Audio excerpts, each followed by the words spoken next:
Against film censorship. Aminata Forna's opposing view was broadcast last night in Don't Look Now. Eyes Wide Open contains some scenes of both a violent and sexual nature.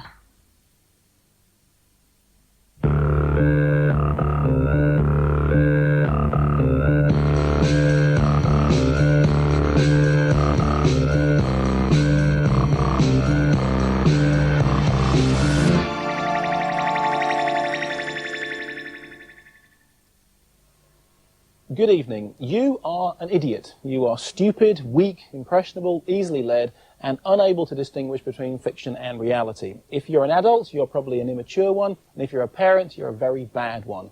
I, on the other hand, am intelligent, cultured, and sophisticated, parentally adept and able to appreciate art, and eager to prevent you from attempting to do the same thing because, frankly, well, you're just not up to the job. In short, I know what's good for you, and you don't. Now, put like that, it all sounds rather unpleasant, doesn't it? But that's exactly what Britain's film censors are saying to you every day of the week. As a result, you can't currently watch movies like Straw Dogs or Driller Killer in your living room. The seminal shocker The Evil Dead is a couple of minutes shorter than it ought to be wherever you see it. Henry Portrait of a Serial Killer has got some of its scenes put back to front so they don't make sense anymore. And people in sex films don't actually have sex. It's also why The Bad Lieutenant, who's appearing on Channel 4 in about 10 minutes, isn't quite so bad. Now, the basis for all this madness is a peculiarly British fear of freedom and responsibility, a fear which is best expressed in the much-lauded Obscene Publications Act, which outlaws material demonstrating a tendency to deprave or corrupt a significant proportion of its likely audience.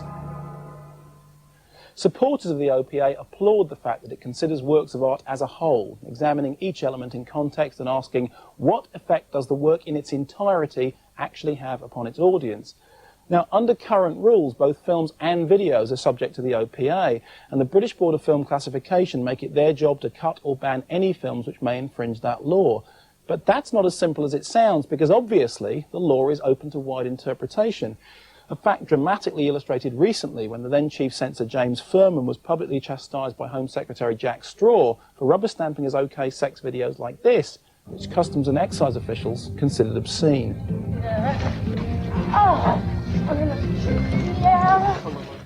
Apparently, Furman had decided that in the 90s, the sight of consenting adults engaging in mutually pleasurable sex was not likely to deprave or corrupt the clientele of licensed sex shops. To him, modern porn videos like this were far less troublesome than, say, age-old problem films like I Spit on Your Grave, a violent thriller which depicts lengthy gang rapes shot with gritty realism.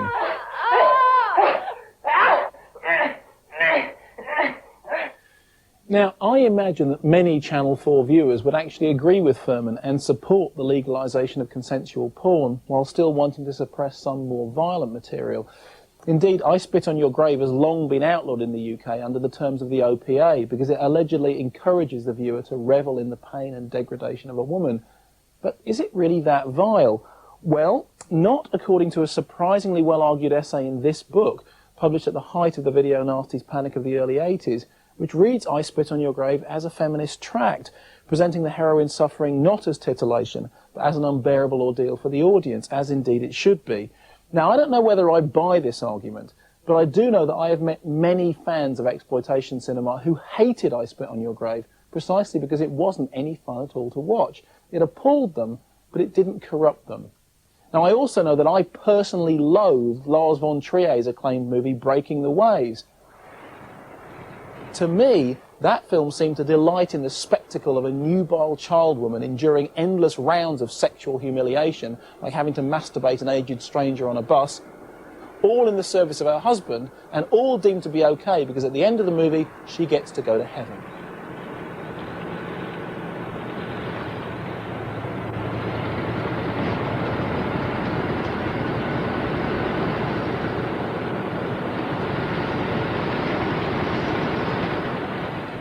Now, I think this is really pernicious, misogynistic stuff, but that isn't how it plays to the film's numerous fans, men and women, who apparently find it moving and uplifting, nor to the BBFC, which passed it uncut on film and video. So why do these films inspire such polarised and opposite reactions? The answer is that although we may all watch the same film, we all see different films, films that are as individual as our own personal responses to them. And it's this that makes the practice of film censorship a nonsense.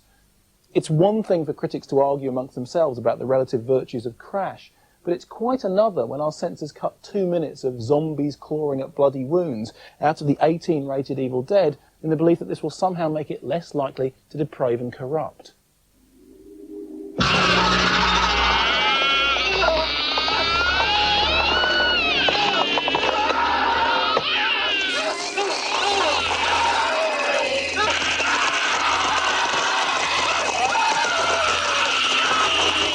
Of course, under the terms of the revised Video Recordings Act, all videos, even those rated only for adults, are now cut to make them suitable for viewing in the home, meaning safe for kids who might surreptitiously access them when their parents aren't looking.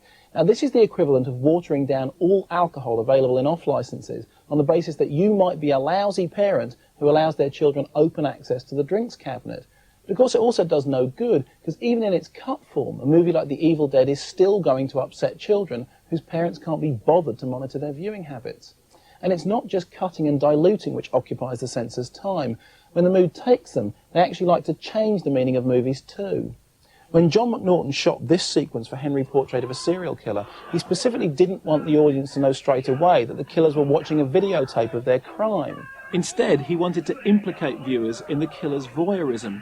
Now, this went down very badly with the censors, who not only cut down the attack — McNaughton's version is shown here on the left and the BBFC version on the right — they actually restructured the entire sequence, editing in from elsewhere a reaction shot of Henry and his accomplice watching the tape, thereby alerting the audience to what was going on and freeing them from the guilty realization that they may be indulging in exactly the same foul pleasures as the film's anti-heroes.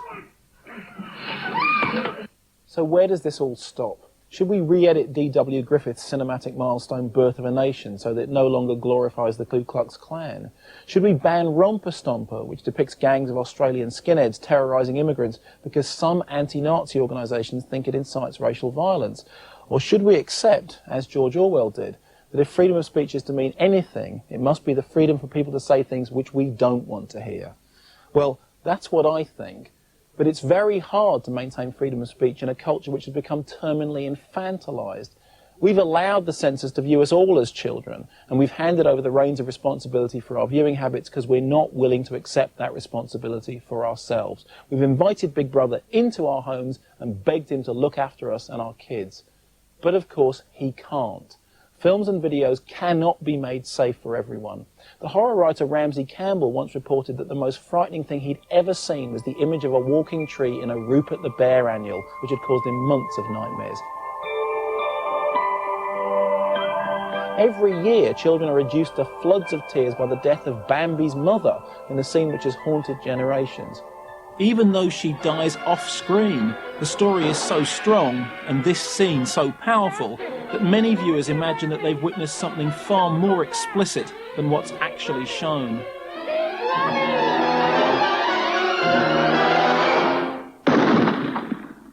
The truth is that no matter what our censors do, art and literature will continue to inspire strange and baffling responses in people, and the removal of a few seconds from a movie here or the re-editing of a video there won't do anything except create a climate in which censorship is erroneously considered to be a valid and necessary operation. So what's a solution?